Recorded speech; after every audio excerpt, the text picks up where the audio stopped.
Bien, buenas tardes para todos. Bueno, empezaremos por recordar primero algunas cosas. Hola Rodrigo, ¿cómo estás? Algunas cosas que habíamos visto la semana pasada. Bien.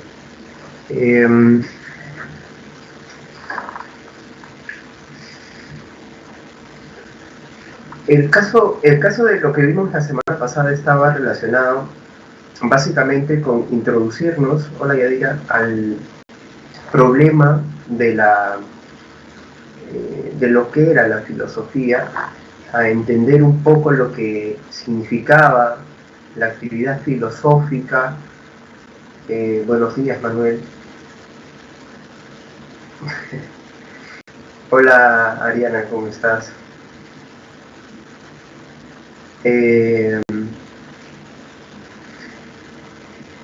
Y en ese explorar, esa primera exploración que hacíamos, hola Ellen, ¿qué tal? Alanis, ¿cómo les va? Sí, les decía, en esa primera exploración que hacíamos de la filosofía, teníamos pues la oportunidad de captar algunas de sus características como actividad, teníamos la oportunidad también de enfocarnos un poco, ¿no?, en lo que ha sido también la misma actividad filosófica a nivel histórico, y habíamos tenido la oportunidad de hablar de tres personajes de tres filósofos de la filosofía antigua, o del periodo conocido como de la filosofía antigua. Digamos que son tres de los más resaltantes también. Pero el día de hoy nos toca seguir en este periplo histórico y en esa medida poder revisar también lo que han dicho algunos de estos pensadores de la etapa moderna, y para eso creo que tendríamos que entender cuál es esa diferencia, ¿no?, entre los pensadores modernos y los antiguos. Pero como nosotros estamos dando un salto de modernos de antiguos hasta modernos, creo que sería conveniente entender un poquito de lo que significó la Edad Media para entender qué es lo novedoso con la modernidad. Bien, bueno, para empezar, habría que decir que en el caso de los medievales, o de los pensadores medievales, no hubo una ausencia de discusión filosófica, como algunos piensan. No es que tampoco el medioevo haya sido esto de algo así como una etapa oscura de la historia intelectual o de la historia del progreso en conocimientos. Yo diría que más bien hubieron aportes que son trascendentales para lo que luego la modernidad va a ser. Todo periodo depende de un periodo anterior, después de todo. Y además habría que considerar también que hay una relación bastante peculiar, o podemos encontrar una relación bastante peculiar entre lo que significó la antigüedad respecto del medioevo, ¿no? Eso también es algo muy importante de reconocer. Hay una recuperación de muchos problemas, de muchas ideas, pero ahora, en el caso del medioevo, enfocados hacia una figura descollante en el pensamiento, como es la figura de Dios, ¿no? Es alrededor de Dios que van a surgir muchos de los problemas que podemos entender como propios del medioevo, ¿no? Por ejemplo, el mismo problema de la naturaleza divina, el problema del bien y el mal, el problema de la libertad humana. Todos se enfocan o de alguna manera terminan o parten, perdón, de la naturaleza divina, de lo que es Dios, y se mantienen en una constante relación con ese problema, ¿no? Entonces lo que va a pasar con la modernidad es que va a haber una manera distinta de ver a la figura divina. ¿Y por qué digo una manera distinta? Porque los modernos no rompen, o no todos rompen, con la creencia en la figura divina, y mucho menos sustentan su no existencia, ¿no? Más bien vamos a ver que hay una especie de ver cómo la figura divina todavía ocupa un espacio en nuestras vidas, y sobre todo en los grandes problemas, pero sin que esto sea algo que, digamos, es sumamente determinante, ¿no? Ese es uno de los principales cambios que se da de medioevo a modernidad. Pasamos de los problemas alrededor de Dios a los problemas alrededor del sujeto sin quitar a Dios. Dios sí es uno de esos elementos explicativos que se gira por ahí. Bien, entonces ya que hay un nuevo centro, que en este caso es el sujeto, hay una nueva manera de ver la realidad. Entonces acá lo que nosotros tenemos es que va a haber un mayor enfoque en el sujeto y por tanto en los problemas filosóficos alrededor del sujeto. ¿Qué problemas filosóficos alrededor del sujeto? Por ejemplo, el problema del ser humano y su praxis, o sea, ética, ¿no? Hay planteamientos éticos interesantes en la modernidad sobre la organización social, porque antes la organización social se fundamentaba en Dios, ahora hay que fundamentarla de otra manera, en el individuo o los individuos, el cuerpo político, y los problemas del conocimiento. ¿Dónde surge el conocimiento? Y esto porque en general en la Edad Media hay una gran crítica a lo que significa la razón, ¿no? La razón tiene que estar sometida a la fe porque por sí sola se desvía, ¿no? La razón, o es que la razón simplemente se confunde a cada momento y entonces simplemente necesitamos guiarnos más de los sentidos. Esas fueron ideas que de alguna manera se sostuvieron en la Edad Media. Entonces, este debilitamiento de la razón, uno de los elementos de los cuales tanto se precia el ser humano, hace que haya una respuesta también, o que surja una respuesta en la modernidad por parte de la corriente racionalista. Además, obviamente esto ya lo deben haber ustedes intuido un poquito, es que hay una independencia entre lo que es la razón y la fe, entre lo que es filosofía y teología, para decirlo de cierta manera. ¿Bien? Entonces ahora sí, creo que podemos empezar a hablar ya de lo que ha sido el pensamiento del primer y quizás el mayor por fama racionalista, ¿no? Que es nuestro amigo René Descartes. Bien, entonces vamos a ver hoy día 3 movimientos de la filosofía moderna, como son el racionalismo, el empirismo y el escepticismo. Vamos a ver un representante de cada uno de ellos y ahora empezaremos por hablar de nuestro amigo René Descartes, Cartesius, o también conocido en buen francés como René Descartes, o Descartes, si quieres darle la pronunciación adecuada, ¿no? Bueno, el caso de Descartes es que al ser el iniciador, como bien se menciona acá, de la filosofía moderna, hay que considerar por qué lo llamamos el iniciador y sobre todo hay que entender que en el caso de Descartes hay una recuperación de algunos temas que se habían quedado, digamos, en suspenso, para decirlo de cierta manera, ¿no? El padre del racionalismo lo que hace es, de alguna manera, pensar en por qué la razón está siendo tan desacreditada en estos días. Y a la conclusión a la que llega Descartes es que efectivamente tenían razón, o estaba de acuerdo con que el principal problema de la razón era que a veces se podía extraviar y se podía confundir o podía llegar a error, ¿no? Eso es cierto. No es perfecta, pero sí perfectible. ¿Y cómo mejoramos entonces el ejercicio de la razón?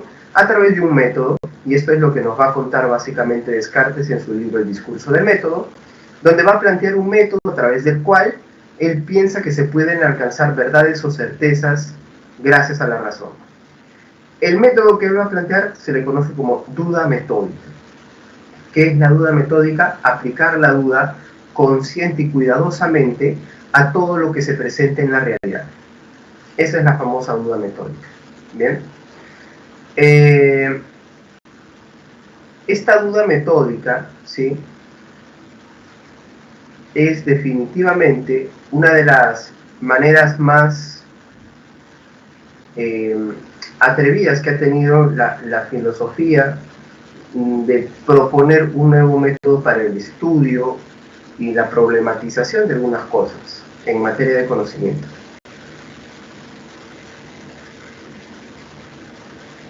Bien. ¿Cómo es la duda metódica?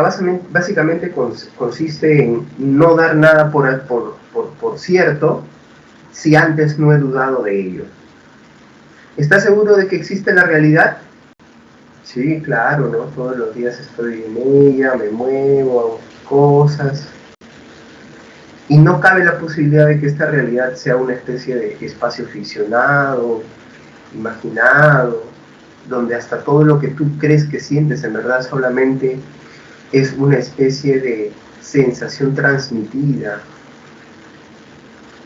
a algún objeto que en este momento piensa que está hablando o piensa que está escuchando, y por tanto todo lo que experimenta es en verdad una realidad ficticia. O sea, no sé, profe, no estoy seguro. Ahí está, ese es el punto. No está seguro, profe, déjeme vivir en paz. Está bien, dejo vivir en paz. Pero el punto de Descartes es acá, en que si se puede dudar, hay que dudar. Entonces Descartes prácticamente termina dudando de todo, y esto es porque él lo que está buscando es esa certeza especial, la primera gran certeza, o el primer gran pilar o columna, desde la cual luego van a surgir otras columnas o pilares que ayuden a sostener la edificación del conocimiento. ¿Bien? Entonces, es allí donde reside la potencia y la fuerza de la duda metódica cartesiana. Ahora, ¿cuál es esa primera gran certeza que encuentra Descartes? Esa primera gran certeza es una a la cual él llega a ver. Dudo de todo. ¿Cuál puede ser mi primera verdad? ¿Por dónde parto? ¿Por la realidad? ¿Por este objeto? ¿Este otro? ¿Por Dios? ¿De dónde parto? Entonces, Descartes dice, a ver, si estoy dudando de todo, esto es lo que nos dicen las meditaciones metafísicas, si estoy dudando de todo, ¿qué es lo que yo puedo decir que es verdadero? Lo único que puedo decir que es verdadero es que estoy dudando. En este momento estoy dudando, es lo único que puedo decir. Ah, pero ahí está la respuesta. La única verdad es que estoy dudando. Y si estoy dudando es porque en este momento estoy siendo, para ser más redundante, estoy existiendo. ¿Te das cuenta? O sea, ¿qué es lo que está diciendo básicamente Descartes?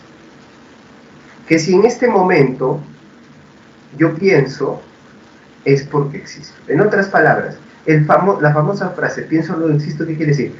Pienso, no es que después existo, eso sería un conector lógico de secuencia temporal. Lo que acá estoy diciendo es pienso, por lo tanto existo, es de consecuencia lógica, ¿no? Pienso, por lo tanto existo. Entonces, esta célebre frase filosófica de nuestro amigo Descartes se debe interpretar como el descubrimiento de la primera gran certeza desde la que Descartes luego va a construir el resto del conocimiento, pero también como el primer gran descubrimiento de una sustancia, la sustancia pensante, la res cogitans, el cogitare, el cogito, ¿bien? O sea, Descartes está diciendo, de toda la realidad o lo que posiblemente existe en la realidad, yo de momento solamente puedo afirmar la existencia de una sustancia que piensa, el yo, el alma si quieres, puedes decirlo. ¿Ven? Eso es una de las primeras cosas importantes que descubre el buen Descartes. Ahora, la pregunta es cómo he llegado a ello. O sea, ya sé que apliqué la duda metódica y todo, entonces ¿para qué ayuda la duda metódica? Es para descubrir cierto tipo de ideas que van a guiar el conocimiento. ¿Bien? ¿Cuáles son esas ideas? Por ejemplo, yo voy a tener la idea de perfección, la idea de infinito. Esas son ideas que yo no puedo extraer de la realidad. Esas son ideas que yo las tengo dentro de mí, como la idea de yo, como la idea de sustancia, la idea de alma, la idea de causalidad. Esas ideas, ¿dónde están? Están en mí. Desde que yo vengo a este mundo yo las tengo. Lo único para lo que me ayuda la duda metódica es para descubrir o redescubrirlas, y más importante, para justificar la existencia de ellas. Y a partir de ahí y de ellas, guiar el resto del conocimiento que yo pueda crear. ¿Te das cuenta? Por ejemplo, haber descubierto el yo a través de la famosa frase pienso, luego existo, le sirve para luego descubrir otros elementos importantes para el sujeto, según Descartes. ¿Qué otras ideas tenemos? Por ejemplo, tenemos la idea de perfección, la idea de infinito, la idea de realidad, de sustancia, como he dicho, ¿no?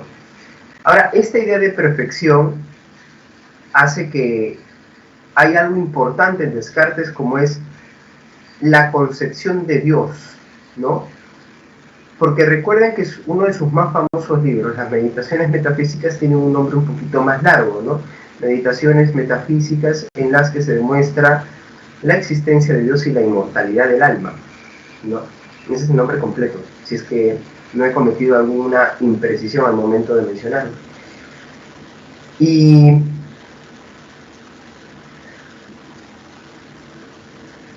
demostrar la existencia de Dios, en el caso de Descartes, tiene que ver con que ha partido del ser humano. Primero tuvo que descubrir que existe el yo, y después recién ha descubierto todo lo demás, incluso Dios. Y eso es un giro radical respecto de lo que se venía haciendo en la Edad Media. ¿Bien? Entonces, a ver, recuperando. Si Dios existe, efectivamente es porque nosotros tenemos ideas innatas, una de esas ideas innatas es la de perfección, y algo perfecto solo puede existir. Si tú me dices algo es perfecto, pero me dices ese algo perfecto no existe, entonces no es perfecto. Entonces, ¿por qué podemos hablar de algo perfecto? Es porque existe. ¿Y cómo se le llama esa perfección que existe? Dios. Profe, no lo entendí. A esto se le llama argumento ontológico, pero no lo tienes que recordar porque sobre eso no te van a preguntar, efectivamente. Lo importante es saber que según Descartes, esa es una idea innata, y hemos venido con ella.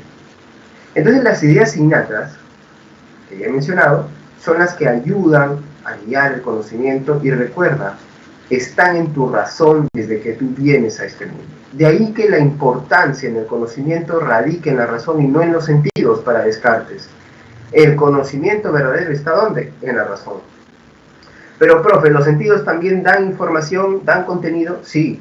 Por ejemplo, tenemos las ideas adventicias, ¿sí? Así le llama Descartes, que son estas ideas que provienen de la experiencia sensible. Por ejemplo, tenemos la idea de hombre, tenemos la idea de árbol, ¿sí? Esas son ideas adventicias porque vienen de fuera. O sea, son ideas que se reciben de la experiencia sensible. Yo veo un lapicero, veo un techo, veo un foco, lo que sea que estés viendo, todo eso son ideas adventicias que te dan información, todo lo que te dan tus sentidos. Pero la imaginación también puede entrar a trabajar. Perdón.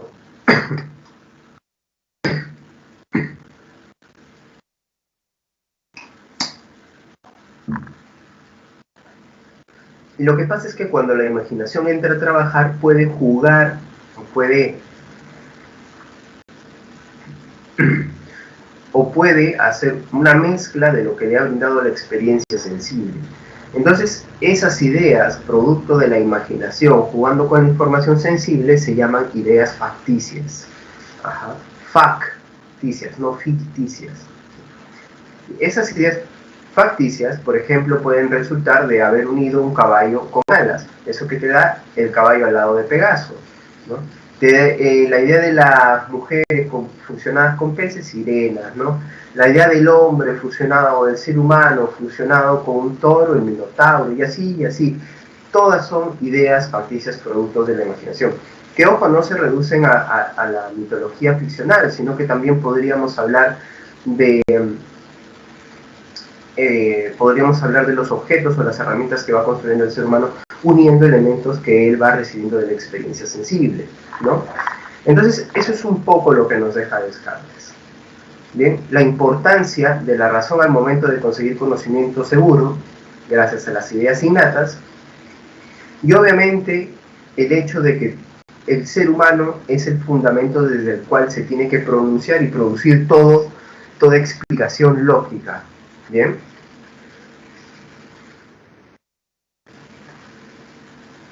Vamos ahora con Locke.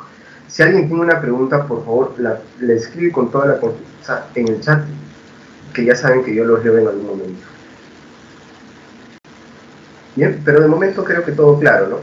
Para poder entender también la crítica que va a hacer Locke de lo que acaba de plantear Descartes. Bien.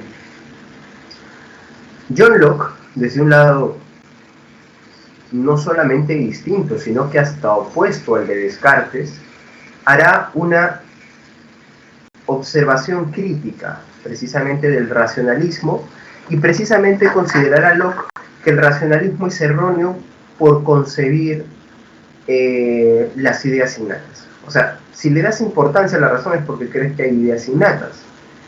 Entonces, lo que hace Locke es una crítica al concepto de ideas innatas, y él lo que va a decir es que no existen las ideas innatas. Si nosotros pensamos cada uno de lo que se ha llamado idea innata, según Descartes, vamos a descubrir que en verdad esas son, para decirlo de cierta manera, son ideas que el ser humano adquiere a lo largo de su vida, pero que parece, tal y como las presentan algunos racionalistas, parecen ser ideas innatas que uno tiene desde que viene al mundo. Por ejemplo, la idea de perfección constituida, según Descartes, en la idea de Dios, que demuestra la existencia de Dios. ¿Qué dice Locke? A ver, tú me estás diciendo que la idea de perfección es una idea con la cual venimos al mundo, la idea de Diosito como perfecto. Pero espérate un momento, para empezar, en todas las culturas y en todos los tiempos, ¿Dios ha sido un Dios perfecto? ¿Ha sido único para empezar o han sido múltiples dioses? Sí, bueno, la habido múltiples. Entonces, ¿no será que eso no es una idea innata, sino que es una idea dependiendo del contexto en el cual uno nace y crece? Puede que tenga que ver con eso también, ¿no? Y esto es lo que de alguna manera John Locke está poniendo como crítica. A ver, otra idea, la de sustancia o la de atributo. El color, por ejemplo, ¿no es cierto? Es un atributo, una propiedad de la sustancia. Si el color fuese una idea innata, entonces el color tendría que ser algo con lo cual todos nacemos, sin importar condiciones. Sin embargo, las personas que no ven, los invidentes, es obvio que no van a tener una noción de color. Hasta suena un chiste de mal sentido pensar eso. Entonces lo que está diciendo de alguna manera John Locke es que las ideas innatas no existen, y lo que son llamadas ideas innatas en verdad son ideas adquiridas a lo largo del tiempo. Porque de hecho así es como uno adquiere conocimiento. No diciendo que la razón viene con ciertas ideas y luego guía todo lo demás, sino simplemente entendiendo que la razón cumple un papel como una herramienta, ¿no es cierto? O sea, es una herramienta que ayuda a crear más información desde lo que nos dan los sentidos o la experiencia sensible. En otras palabras, ¿dónde empieza el conocimiento para nuestro amigo John Locke? Que duda cabe. Eso empieza en los sentidos, en la experiencia sensible de las cosas físicas. Ahí es donde empieza el conocimiento. ¿Y después qué? Después pasará a que el entendimiento trabaje con ellos. Simple y sencillo. ¿Bien? Entonces, ¿qué es lo que está diciendo Locke? Que la mente viene al mundo sin ningún tipo de ideas, no tenemos ideas innatas. Esto es que venimos calatitos, en todo sentido, mental y físicamente. O sea, nuestra mente es tabula rasa, una tabla en blanco, o un papel en blanco donde se pueden escribir muchas cosas. ¿Bien? Bien, entonces esa es un poco la gran crítica de nuestro amigo John Locke. A ver si hasta acá hay alguna pregunta, duda, consulta. Pueden hacerla.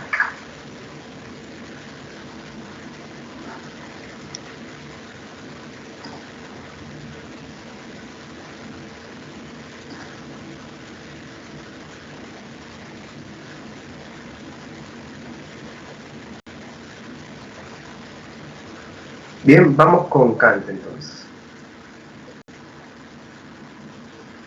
Según Kant, este filósofo alemán, primero vamos a decir algunas cositas según Kant, ¿no? de Kant, perdón. Kant es efectivamente, bueno, alemán, prusiano, ¿no? Aunque donde él nació hoy en día pertenezca en verdad a Rusia. Lo que va a decir Kant es lo siguiente, lo que va a pasar con Kant es lo siguiente, que él primero va a ser un racionalista, va a seguir muy de cerca las ideas racionalistas y con esto también la concepción de ciertas ideas innatas, hasta que en algún momento de su vida va a leer a David Hume. ¿Quién es David Hume? Un autor británico, más específicamente escocés, un ilustrado escocés, que que al igual que Locke era un empirista, pero que era además un crítico mucho más ácido del racionalismo y de cómo se venía haciendo filosofía. Entonces Kant lee a Hume y después de eso él, como va a decir, va a despertar de su sueño dogmático, el sueño del racionalismo, ¿no? Entonces ahí él va a entender que hay críticas importantes que hacer al racionalismo, pero también hay observaciones que hacerle al empirismo. Entonces a partir de ahí va a generar él su famosa teoría criticista, que no tiene que ver solo con el hecho de que las obras de Kant se llamen críticas, sino con el hecho de que se hace una revisión cuidadosa de las ideas que antes se han planteado. Entonces, ¿qué es lo que va a decirnos Kant? Para empezar, según Kant, hay que reconocer lo siguiente. Toda su obra va a tratar de descubrir cuáles son los límites de la razón, o sea, hasta dónde puede conocer la razón. ¿Bien? Ahora, para hacer eso, primero yo quiero saber qué es lo que conoce la razón y cómo se conoce. O sea, cómo el ser humano en general conoce. ¿Cómo conoce el ser humano en general? Pues primero, reconociendo que el conocimiento se constituye del aporte paralelo e inseparable a la vez de sentidos y de razón. ¿Bien? Es decir, no podemos pensar que sentidos y razón funcionan uno antes que otro. De hecho, según Kant, no existen ideas innatas. Con esto ya quedó claro que la razón no es que venga con un contenido previo y trabaje antes que los sentidos. Y en segundo lugar, no es que los sentidos también aparezcan primero y luego la razón, porque si nosotros lo pensamos bien, en el momento en que nosotros estamos atendiendo algo, tanto la razón como los sentidos están trabajando en ese mismo momento, están atentos a lo que sucede en ese momento. Por ejemplo, en este momento que ustedes me están escuchando hablar, ustedes inevitablemente están procesando también todo lo que están escuchando. Y lo hacen a qué velocidad? A milésimas de segundo. En otras palabras, el proceso no es un proceso de antes y después necesariamente, es un proceso que se da en conjunto. ¿Por qué? Porque los sentidos son una de esas herramientas que tiene el ser humano para conocer, pero también lo son nuestras estructuras trascendentales a priori. Profe, ¿qué es eso? En otras palabras, nuestras estructuras mentales, pues. Son nuestras estructuras mentales. ¿Cómo nuestras estructuras mentales? Nosotros venimos al mundo con ciertas herramientas dentro de nuestra mente que ayudan a procesar la información empírica. Eso es lo que te está diciendo Kant, y eso es básicamente la razón. El intelecto, obviamente, puede separar cosas. De hecho, al momento de entender el proceso del conocimiento, Kant va a decir, sí, efectivamente llegan los sentidos y empiezan a actuar las categorías trascendentales, ¿no es cierto?, o las estructuras trascendentales, o sea, las herramientas que tienes en tu mente, pero hay que estar claros en algo, dice Kant. ¿Sí? Este proceso de descomposición que yo estoy haciendo, donde te estoy explicando cómo es el proceso, en verdad es un proceso mentalmente hablando, porque en verdad es algo que se da de manera inmediata. ¿Hay algún momento en que nuestra razón y nuestros sentidos se descompaginen o dejen de actuar en conjunto? Según Kant, eso no sucede. Es imposible que suceda. ¿Bien? Entonces lo primero, ¿quién es primero? ¿La razón o los sentidos al momento de generar conocimientos? Hay que decir que ambos. Hay que decir que ambos. Sin embargo, la razón es la que tiene más alto vuelo, en el sentido en que es la que produce conocimiento cada vez más abstracto. ¿Ven? El intelecto. Ahora, la razón, obviamente, para hacerlo, se vale de sus categorías o sus estructuras trascendentales que le permiten producir ese conocimiento cada vez más abstracto. Bien. Ahora, todo esto que tiene el ser humano, ¿qué es lo que le permite conocer? Lo que le permite conocer no es nada más que fenómenos. O sea, tú solo puedes conocer lo que se ve, lo que se siente, lo que se percibe. Lo que tú no puedes conocer es más bien el noumeno. ¿Qué es el noumeno, profe?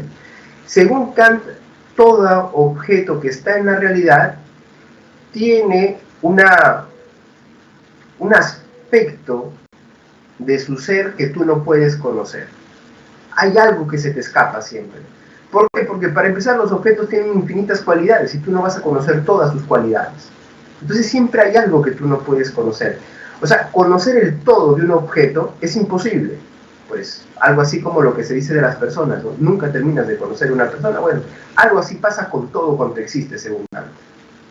Solo conocemos una parte de la realidad y es lo fenoménico, lo fenómeno, lo que se presenta en nuestros sentidos y nuestra razón. Pero lo nouménico es algo de lo cual solo se puede especular, es algo incognoscible, dice Kant. O sea, puedes tantear y suponer muchas cosas, pero conocer en sentido estricto no lo puedes hacer. Esa es la diferencia entre noumeno y fenómeno, según Kant. Y hay que tenerla en cuenta. Cuando no se toma en cuenta esto, obviamente estamos entrando en un problema bastante interesante, porque se está generando lo que Kant llama una metafísica desbocada. Pues, o sea, pensar, sí, esto debe ser así, esto debe ser asá, en verdad el mundo está siendo sostenido por un gigante, pero espérate, eso no es algo fenoménico, eso es algo numénico, tú estás hablando de lo incognoscible. Entonces ahí, según Kant, es cuando se empiezan a presentar los problemas y se presentan los errores de la razón, ¿no? Por eso que Kant limita bastante lo que significa el alcance de la razón. Hasta aquí Kant es pesadito, tómense unos segundos para procesarlo, porque ahora pasamos a la crítica que se va a hacer de la modernidad, pero para esto yo necesito que ustedes me digan si se ha entendido, si hay consultas por ahí sobre Kant, por ahí sobre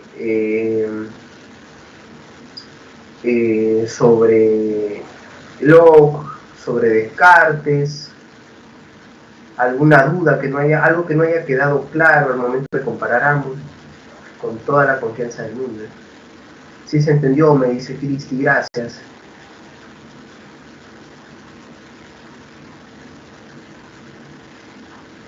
Todo bien, me dice Ángela, muchas gracias.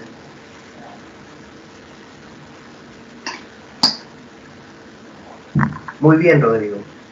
Gracias. Muy bien, entonces creo que puedo proseguir, ¿no? Gracias, Maricielo. Chévere, gracias con todos. Entonces, continúo. Igual si alguno está escribiendo en este momento su pregunta, termínela. Yo la leo en un momentito. Bien. Entonces, a partir de Hegel vamos a ver una revisión de todo lo que significó el proyecto moderno. ¿Sí? Ya estamos hablando de filosofía contemporánea con Hegel. Bien. Perdón. Bueno. En su separata, cuando ustedes lo revisen, van a encontrar efectivamente esto de Hegel ya como un pensador contemporáneo, ¿sí? Porque está justo en el momento en que empieza a dudarse ya de todo lo que ha significado la modernidad. La modernidad, recuerden, es la revaloración y el centramiento en el sujeto, es la oportunidad de volver la vista y decir, ahora desde el sujeto podemos plantearnos muchas cosas. Hay un cambio de perspectiva en la modernidad y se apuesta muchísimo por la idea de progreso. Por eso que los ilustrados hablan de un proceso llamado ilustración. Es como un puente para llegar a la plenitud del ser humano, ¿no? Y la idea era que todos los seres humanos lo alcancen. Sin embargo, los filósofos que vamos a ver van a presentar notables críticas a lo que significa la modernidad y la confianza y en lo que han sido las ideas modernas, ¿no? Entonces, eso es importante, ¿no?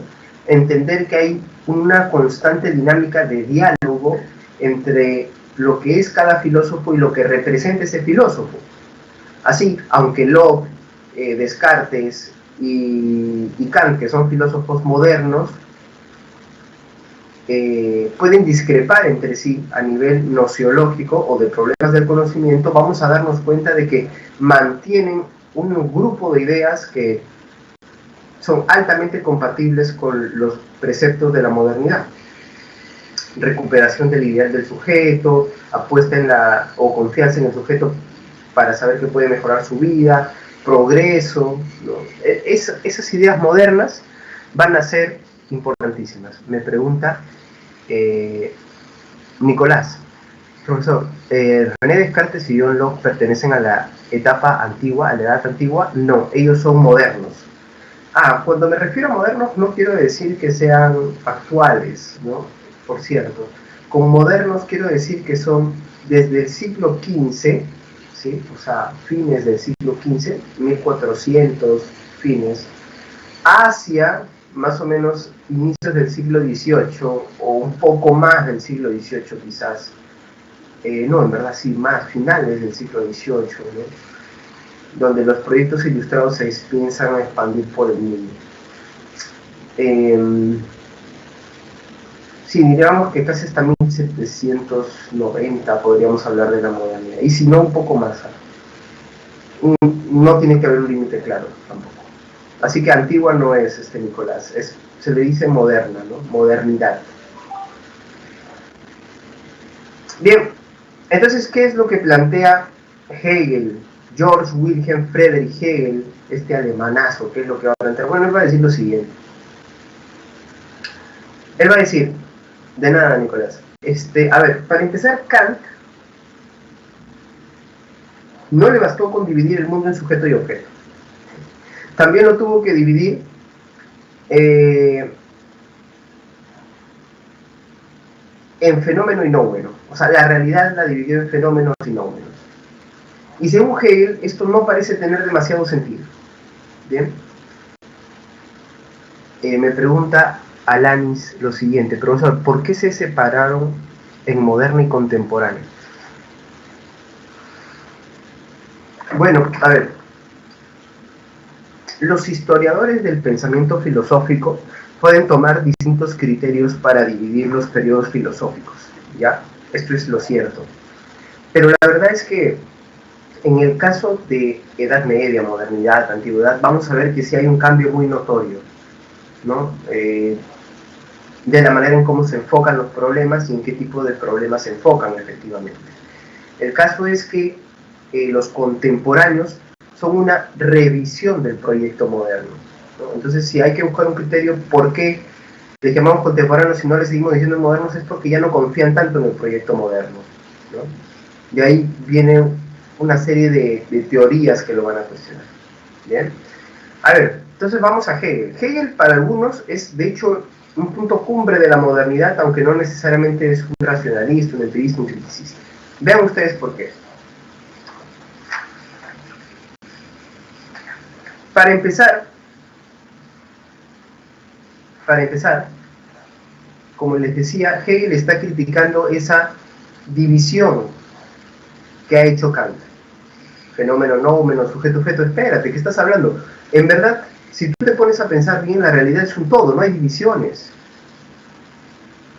¿Sí? No hay ninguna división que uno pueda establecer en la realidad como para decir con seguridad, esto está separado del resto. Puede algún objeto o puede una persona, con todas sus capacidades cognitivas o lo que ustedes quieran, no estar conectado en la realidad por un momento. De alguna u otra manera todo está conectado. Es por eso que Hegel va a decir, no existen divisiones en la realidad, solo existe un todo, o en términos hegelianos, un absoluto. Es un absoluto, toda la realidad es un absoluto.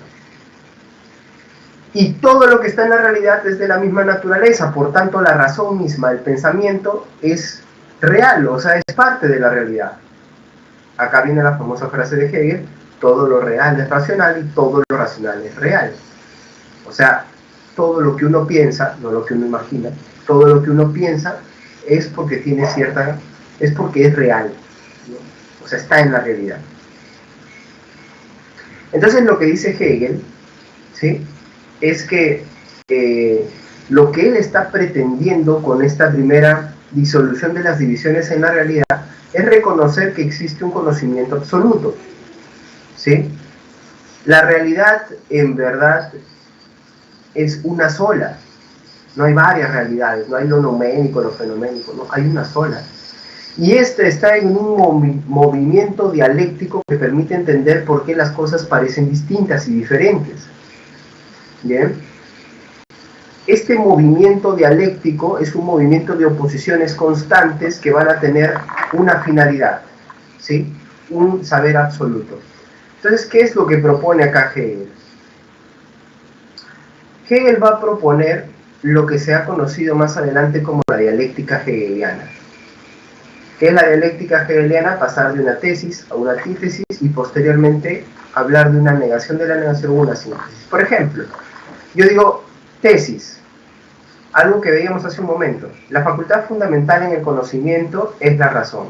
Esa es una afirmación. Pero luego viene el empirismo y dice y plantearía esta negación de la tesis, que sería una antítesis. Lo fundamental en el conocimiento no es la razón, sino la experiencia. Y luego vendría, fíjense ustedes, la síntesis para decirme que el proceso del conocimiento, tanto razón como experiencia, son fundamentales. El criticismo kantiano, ¿no? O sea, la negación de la negación, ¿qué significa? ¿Que se vuelve al primer punto? No, que se toma lo mejor de ambas posturas, de la tesis y la antítesis. Ahora, esto es a nivel de diálogo, de conocimiento, pero la realidad también funciona con la dialéctica hegeliana. ¿Por qué, profesor? Porque si el conocimiento funciona así, también va a funcionar así la realidad. Porque recuerda, no hay divisiones. Razón, realidad, todos son lo mismo. Eso es lo que nos está diciendo Hegel. ¿Ven? Entonces, siendo así las cosas, queda claro más o menos por dónde lo está llevando Hegel, ¿no? Dos ideas importantes. Primero, la realidad es un todo, hay un absoluto, y ese absoluto se ha transformado gracias a la dialéctica, ¿sí? Y el conocimiento también va creciendo gracias a un proceso de dialéctica. ¿Que tiene que llegar a dónde? A lo que dice acá, a un saber absoluto en el caso del conocimiento y a un espíritu absoluto en el caso de la realidad. ¿Bien? El hombre, por eso dice Hegel, que el hombre es ese espacio donde el absoluto se hace autoconsciente de sí mismo. O sea, el espíritu humano es un engranaje importante en este proceso de llegar al espíritu absoluto, ¿no? Suena muy abstracto, muy metafísico, dirían algunos, y tienen razón. Kant está diciendo, hay que ponerle límites a la razón, lo que tú quieras, y ¿qué te está diciendo que el papi? La razón no tiene límites, la razón está en todo, es todo, ¿no es cierto? El absoluto. Eso es lo que está haciendo Hegel, ¿bien? Karl Marx, el famoso Carlitos Marx, será influenciada o se verá influenciado por muchas de las ideas de Georg Wilhelm Friedrich Hegel. Antes de continuar, si hay alguna consulta, por favor, no duden en hacérmela llegar.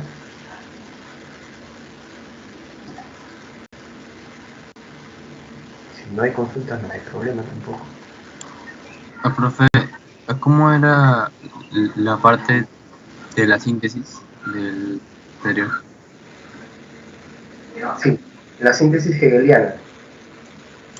Sí. Ya.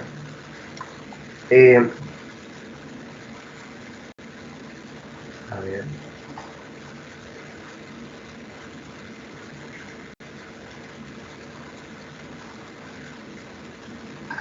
Ya.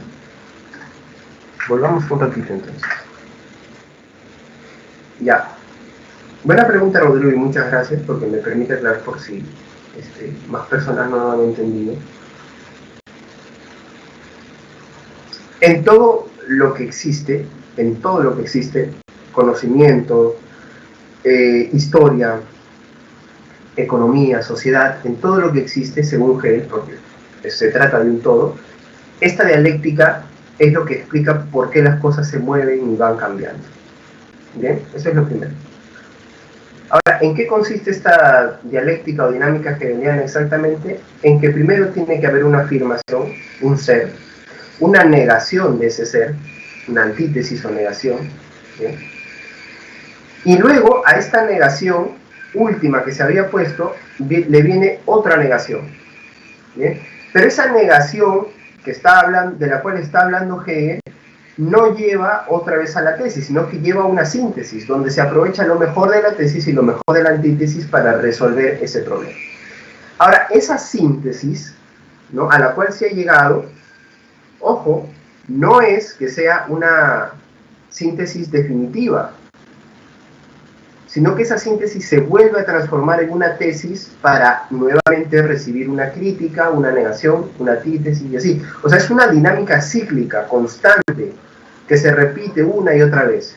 Pero lo que sí hay que reconocer es que Hegel piensa que en algún momento se va a detener cuando se llegue al conocimiento absoluto.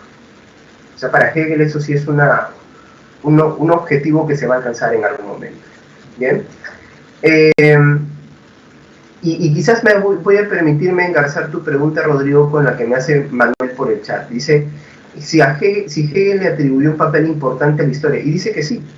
Hegel va a decir que sí, que en algún momento el ser humano va a alcanzar una plenitud gracias al hecho de que la historia demuestra que hay un proceso dialéctico de constante mejora. Un debate, por ejemplo, en el cual interviene la dialéctica hegeliana es el del Estado. ¿El Estado para qué está? En su época algunos empezaron a decir, no, el Estado solamente ha sido creado para quitarme libertades, ¿no? ¿Les suena conocido eso? ¿Y qué es lo que dice Hegel muy astutamente? Hegel dice, el proceso dialéctico hizo que antes no haya Estado. Sí habían gobiernos o mandatos, pero eran ¿de qué tipo? Eran opresores, violentos. Esa era la tesis, históricamente hablando. Pero viene una antítesis, la anulación de ese tipo de gobierno. Y luego, en la modernidad, se crea, bien, después de la antítesis, acá es donde aparece la síntesis, hay una recuperación de algunos de esos moldes de la antigüedad, con algunas observaciones que se hacen al inicio de la modernidad, y así que tenemos el Estado moderno. ¿El Estado te quita libertad? Sí, restringe un poco algunas libertades. Pero lo importante es que si tú quitas al Estado, pierdes todas tus libertades. Porque va a ser la guerra de todos contra todos, y obviamente van a haber algunos que van a quedar sometidos, con lo cual volveríamos a la tesis del sometimiento. Entonces, quitar libertades, podría decirse que en verdad no. En verdad lo que hace es protegerlas. Todo lo contrario. La síntesis como una especie de resultado después de un proceso dialéctico de negación, siendo negación de la negación a la vez, ¿no? Para tomar otro ejemplo, la libertad sexual, ¿no?